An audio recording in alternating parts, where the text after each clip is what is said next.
Olá, queridas amigas, queridos amigos, é sempre um prazer muito grande estar aqui junto a vocês no quadro Conversando sobre Jesus no canal do Lar Ismael no YouTube. Rogamos neste momento a Deus, nosso Pai, Jesus, nosso Divino Mestre, amigo, aos Espíritos amigos que possam envolvê-los com muito carinho, com muita luz e com muita paz.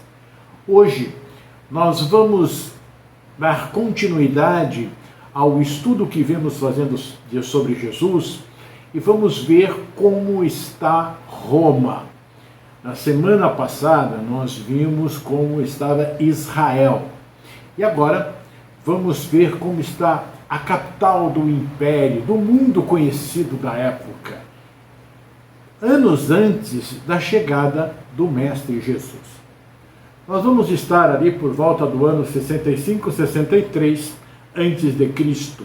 E para isso vamos utilizar o livro Boa Nova de Humberto de Campos, psicografado por Francisco Cândido Xavier. Diz ele: os historiadores do Império Romano sempre observaram com espanto os profundos contrastes da gloriosa época de Augusto. Caio Júlio César Otávio nasceu em Roma em 63 a.C. Chegara ao poder quando contava 19 anos, por ocasião da morte de César, seu tio-avô e pai adotivo. As mentalidades mais altas da antiga república não acreditavam no seu triunfo. Entretanto, as primeiras vitórias começaram com a instituição do triunvirato e, em seguida, os desastres de Antônio no Oriente lhe abriram caminhos inesperados. Alcançou o poder máximo, embora a sua conduta moral nem sempre fosse digna. Isso nos diz Amélia Rodrigues no livro Convivendo com Jesus. Caracterizando-se pelos sucessivos casamentos e adultério, não obstante se empenhasse por manter a dignidade em todo o império, de maneira serena, inclusive em relação à família, na intimidade palaciana. Ele era humano. E Amélia Rodrigues nos traz, então, esse detalhe, porque Humberto de Campos vem realçando realmente de forma brilhante a personalidade desse ilustre imperador romano. Como se o mundo pressentisse uma abençoada renovação de valores no tempo, em breve todas as legiões se entregavam sem resistência ao filho do soberano assassinado.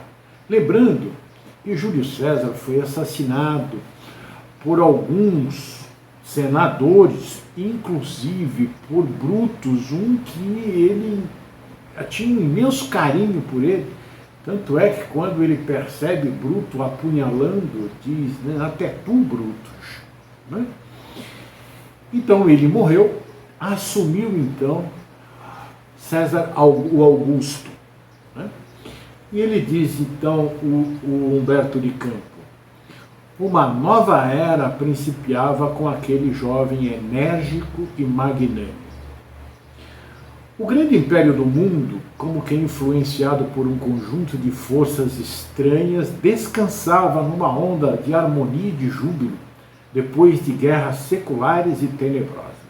Para as conquistas dos locais aonde, das cidades, dos países em que Roma foi envolvendo-se e conquistando tudo, inclusive com Júlio César, ele alargou o domínio romano de forma assim muito ampla. Por toda parte, neste momento do Augusto, por toda parte levantavam-se templos e monumentos preciosos.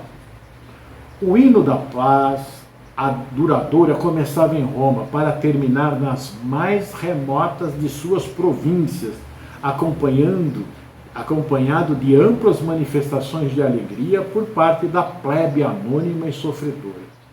A cidade dos Césares se povoava de artistas e espíritos nobres e realizadores. Então, naquele momento, Começava em Roma essa paz, né? As espadas, né, e as legiões aquietaram-se, e essa paz começava em Roma e em todas as suas províncias. Então todo mundo estava vivendo num ambiente de muita serenidade, de muito equilíbrio, de muita tranquilidade e de muita construção. Mas vejamos mais para frente o que Humberto de Campos nos mostra. Em todos os recantos permanecia a sagrada emoção de segurança, enquanto o organismo das leis se renovava, distribuindo os bens da educação e da justiça. Olha que momento maravilhoso estavam vivendo. Então estava vivendo aquela parte do mundo, né? E também nas suas províncias. Muito embora nós tenhamos visto que lá em Israel, Herodes estava botando um terror danado, né? Mas ele pagava, então, o César para que ele acobertasse os seus erros, lembra? Né? Mas o que estava vivendo, o clima era de harmonia nas outras províncias. E exatamente onde vinha Jesus estava meio muito complicado, né? E os historiadores dizem que, no entanto, o inesquecível imperador era franzino e doente. Os cronistas da época referem-se por mais de uma vez às manchas que lhe cobriam a epiderme, transformando-se de vez em quando em dardos dolorosos. Mas Otávio também nunca foi senhor de uma saúde completa. Ele, que era o regenerador dos costumes, o restaurador das tradições mais puras da família, o maior reorganizador do império, sofria dentro do seio da família, né, bastante.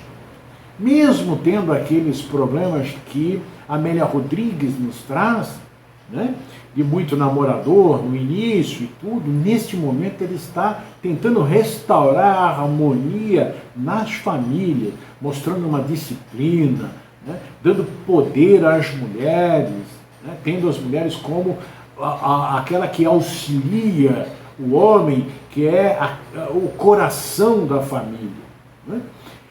E ele lá tentando fazer esse trabalho neste momento, secundado evidentemente por a pleiade de espíritos comandados por Jesus, que buscavam pacificar o mundo existente, para que quando o Mestre chegasse, esta corrente de luz e de amor, né, encontrasse campo propício para a propagação do Evangelho.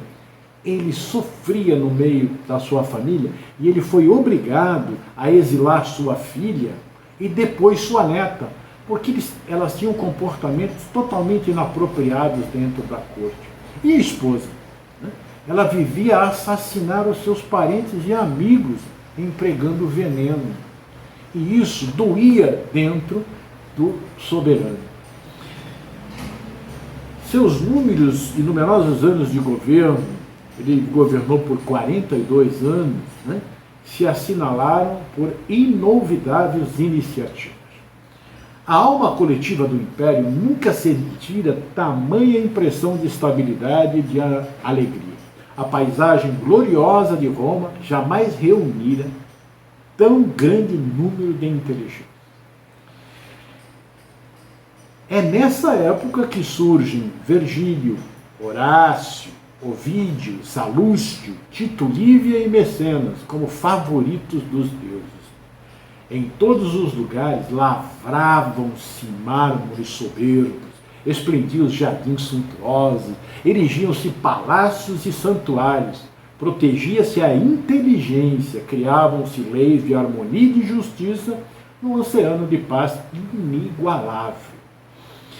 Os carros do triunfo esqueciam por algum tempo as palmas de sangue e o sorriso da deusa Vitória não mais se abrira para os movimentos de destruição e morticínio. O imperador, muitas vezes, em presidindo as festas populares, grandiosas, né, com o coração tomado de angústia pelos sabores da vida íntima, ele se surpreendia, testemunhando o júbilo e a tranquilidade geral do seu povo, sem que conseguisse explicar o mistério daquela onda interminável de harmonia. Chorando de comoção, do alto da tribuna dourada, escutava as famosas composições de Horácio, onde se destacavam esses versos de imorredora beleza. Ó sol fecundo, que com teu carro brilhante abres e fechas o dia, que surge sempre novo e sempre igual, que nunca possas ver algo maior do que Roma. Vejam só que coisa mais bonita, né? Nesse momento, em um lugar onde o povo era bélico, né? Era um povo que saía conquistando tudo que era conhecido naquela época, matava, né?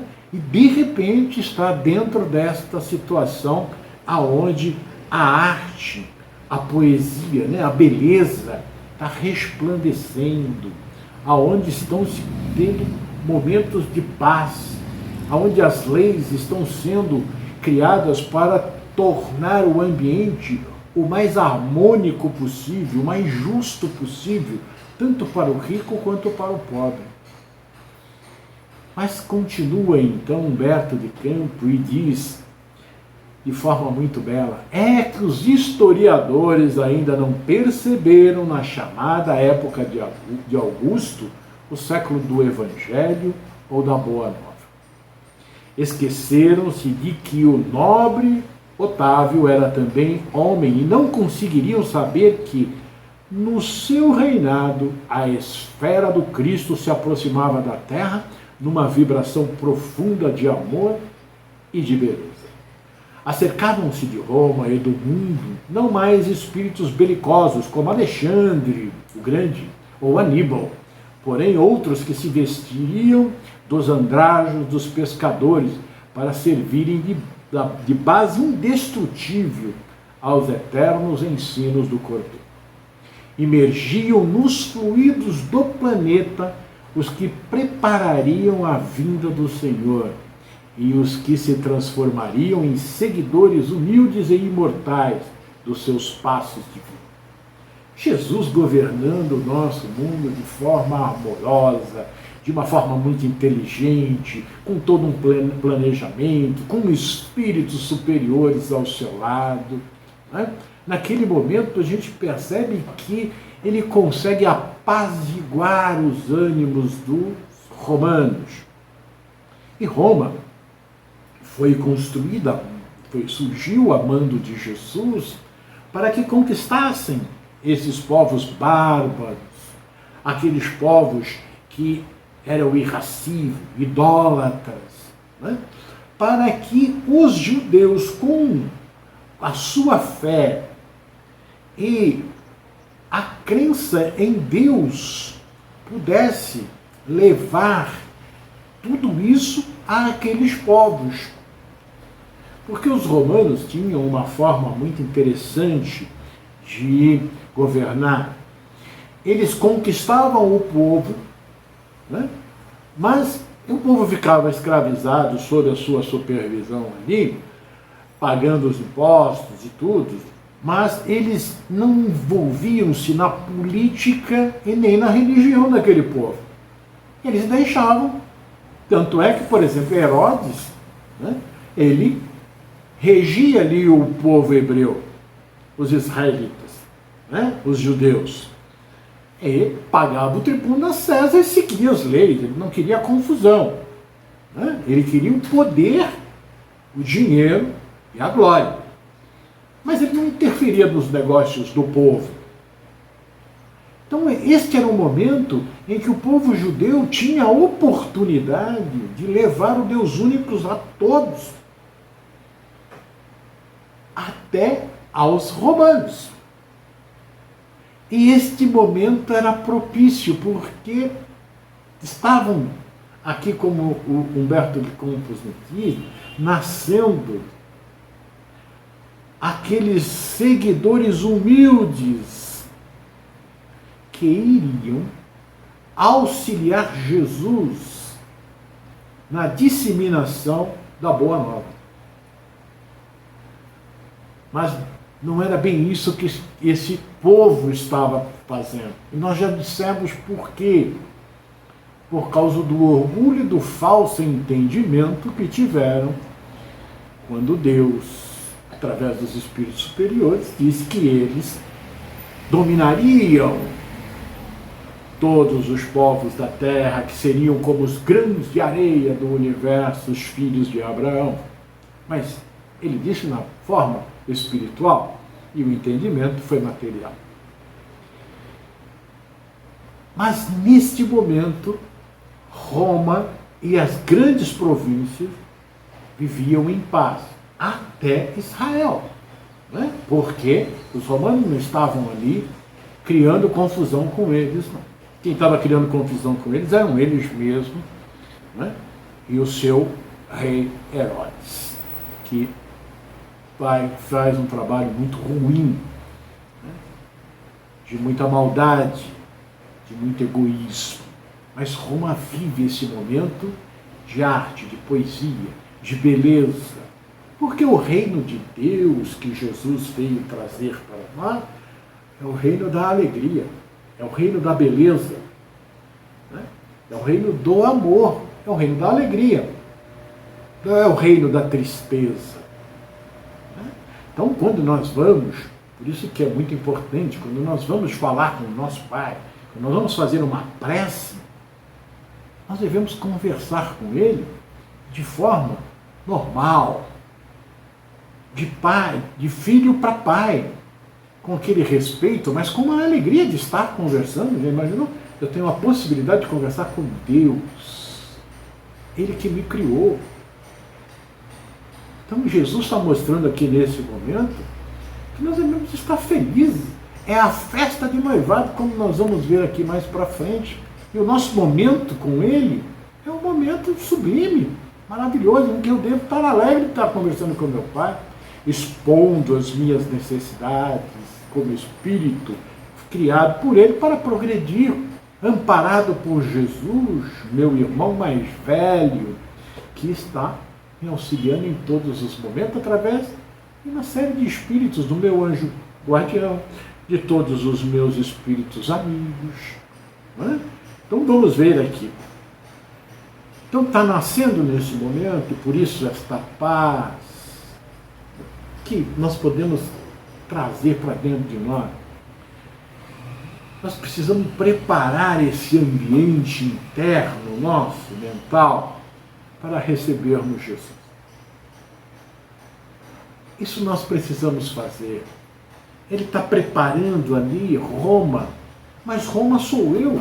Roma é você, que precisa ser preparado, receber Jesus, ligar-se a Deus, ligar-se a Ele, através da humildade. O que ele esperava, que fosse humilde, Roma, humilde. Neste momento, Roma cede, mas os judeus não. Olha que coisa mais interessante.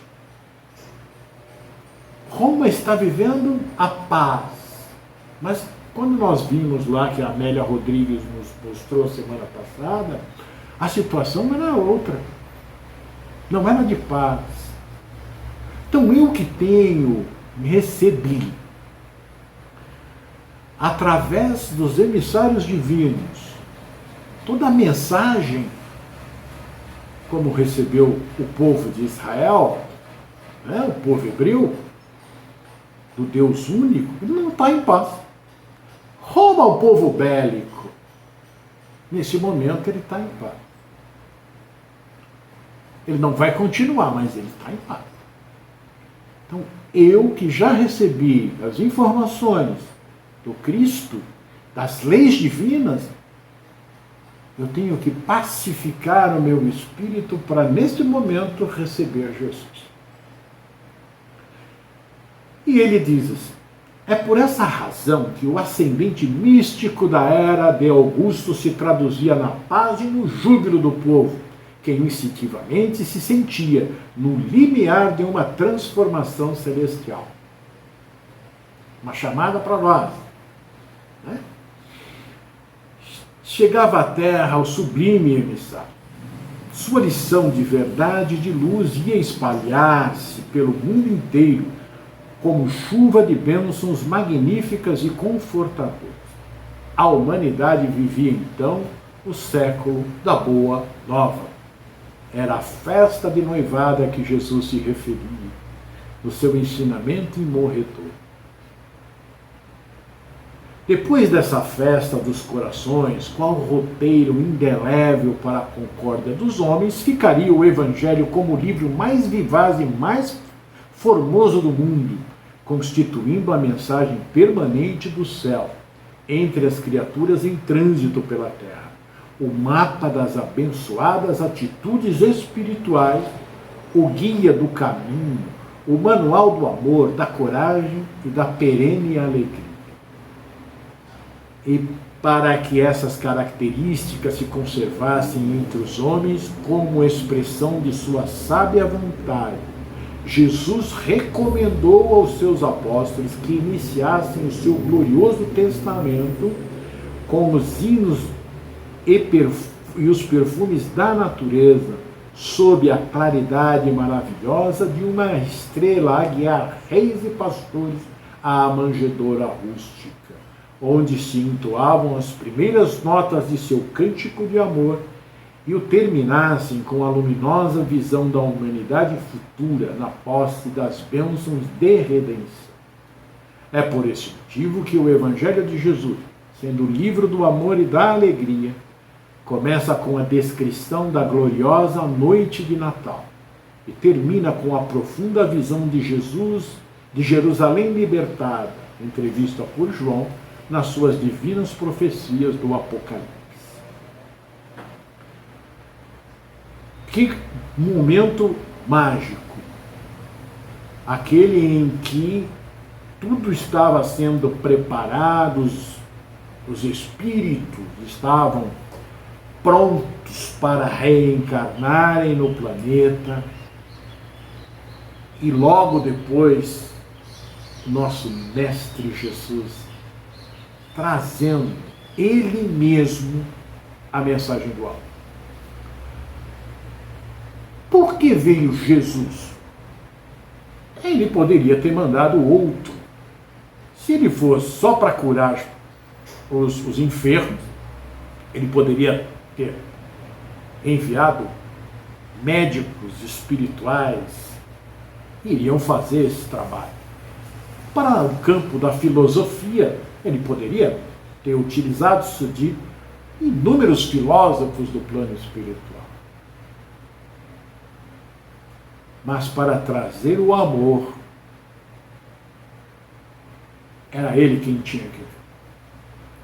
Essa missão não poderia ter substituto. Não poderia falhar nessa missão.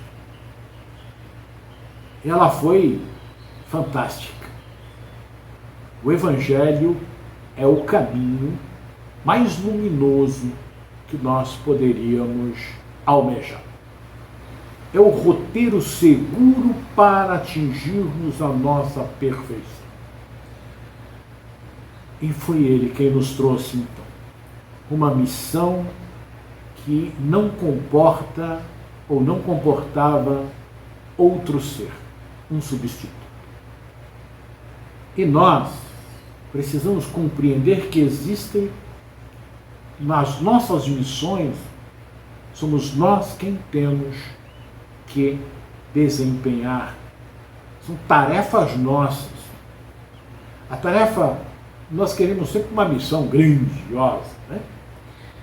Mas a nossa missão de sermos, em primeiro lugar, filhos, se nós pensarmos um pouco, nos aprofundarmos, ela é enorme. A nossa missão de ser marido, esposa, pai, mãe, é uma missão gigantesca. E quando nós estamos próximos dessas missões, recebemos este auxílio. o nosso mundo íntimo, ele passa a ser trabalhado por uma pleiade de espíritos que estão buscando nos levar ao cumprimento daquilo que nós viemos fazer na nossa terra. Nos momentos em que as nossas tarefas mais árduas elas vão surgir, não tenhamos dúvida que estamos preparados para executá-las. O que nos impede de executá-las com primor é o nosso orgulho e o nosso egoísmo. O medo é fruto do orgulho. É fruto do orgulho. O medo de encarar as dificuldades é o orgulho que nos impede. Ou então a prepotência também é orgulho e é egoísmo. Eu vou fazer. Deixa que eu faça. Calma. Vamos seguir o manual do Evangelho. Assim como Roma foi preparada, como nós vimos através de Amélia Rodrigues, como nós vimos através de Humberto de Campos, assim como esse momento da chegada de Jesus foi preparado, preparemo-nos também para podermos receber. Vamos deixar que a poesia, a arte, a beleza, ela chegue até nós. Vamos fazendo reflexões sobre as lições que hoje nós já temos, para podermos alargar os nossos horizontes dentro da humildade e fazermos do nosso coração a manjedoura de Jesus. Que ele possa nascer para cada um de nós o mais rápido possível para sermos felizes. Que Jesus abençoe a cada um de nós e que possamos refletir nessas lições maravilhosas trazidas pelos nossos queridos amigos espirituais, explicando-nos Jesus. Eu sou Iradir Protásio, um dos membros do Lar Smile.